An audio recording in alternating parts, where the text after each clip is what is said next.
ये उत्तर प्रदेश की सुआव नदी को बचाने और एनजीटी के ऐतिहासिक फैसले पर हमारा एक त्वरित सारांश है।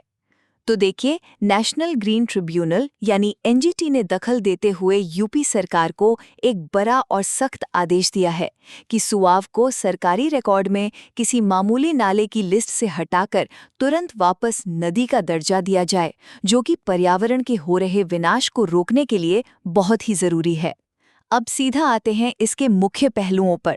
तो पहला बड़ा कदम ये है कि एनजीटी चेयरमैन की बेंच ने बलरामपुर के जिला मजिस्ट्रेट को आदेश दिया है कि 3 महीने के अंदर अंदर राजस्व रिकॉर्ड में इसे नदी के रूप में ठीक किया जाए। और हाँ, जब तक नदी का एक्टिव फ्लड जोन यानी इसके बहाव का मुख्य इलाका वैज्ञानिक तरीके से तय नहीं हो जाता, तब तक इसके आसपास नए निर्माण पर पूरी तरह से रोक लगा दी गई है।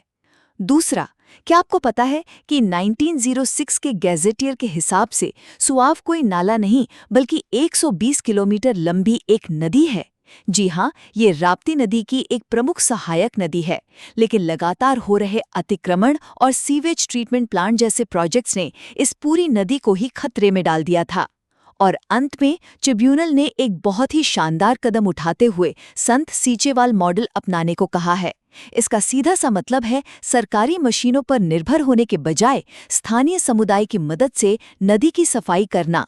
इसके अलावा प्रदूषण कंट्रोल बोर्ड पानी की क्वालिटी पर नजर रखेगा और सिंचाई विभाग को 6 महीने के भीतर बाढ़ के मैदानों की हद तय करनी होगी।